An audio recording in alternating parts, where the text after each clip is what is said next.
You were saying earlier, asking earlier which country might be first, and there's plenty of contenders. So it could be the US is first to default, could be the UK, could be one of the European countries.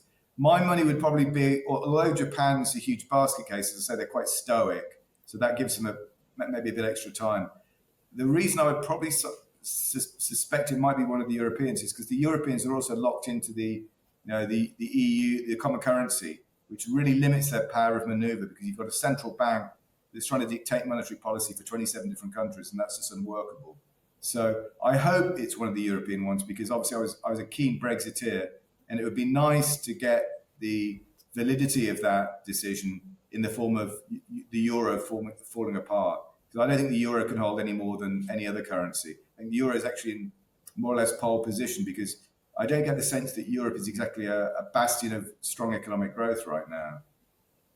But they're locked into the latter-day gold standard of the euro. So it's not, as a Brexit, it's not our problem anymore.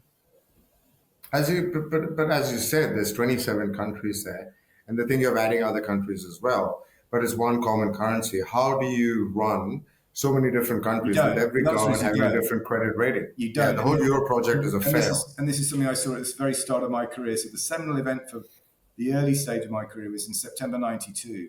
So the UK had rather rashly, firstly ditched Thatcher, and then under Major had joined the European monetary system, the European Monetary Union. So we were shadowing the Deutschmark.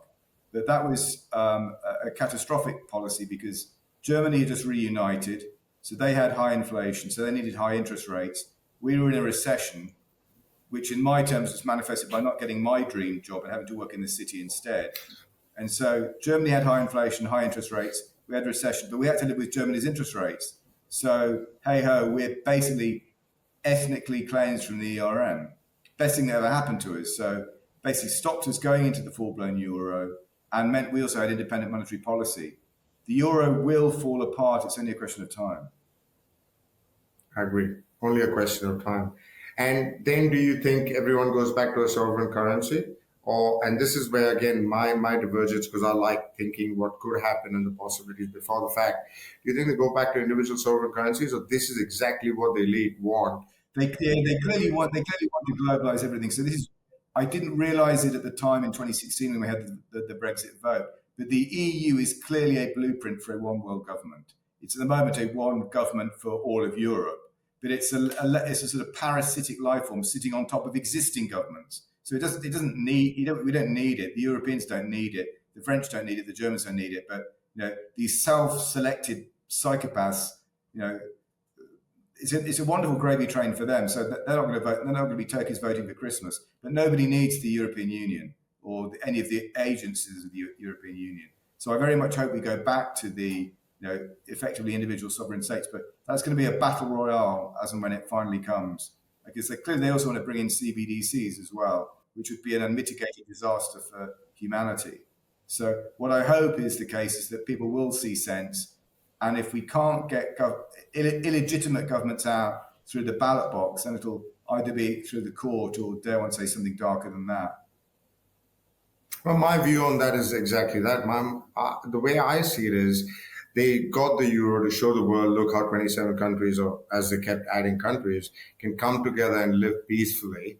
And then the project has failed. And I think they wanted to show the euro as maybe this is the same model for having a one world currency. And as you mentioned, even better if it's programmable. So there's no need for geofencing if it's one world currency. Because my view is every country is bringing CBDC, especially the euro's trying to launch it, I think, by September this year. So European capital doesn't flee Europe and move to the United States or some other countries. So if we have one world currency, but the whole thing, as you said, is the project is failing because even countries like Hungary and stuff, when they don't want to do something, they've been forced into it. I think Slovakia's gas was turned off because they weren't sending arms to Ukraine. So the whole point is you don't have a right. Your elected government doesn't have a right to have a say in anything unless it's the European Parliament itself. And that authoritarian model is what they want to shout down on people. Do you think governments will wake up? Because as you said, in COVID also, everything was coordinated. The governments actually fell in line and went along.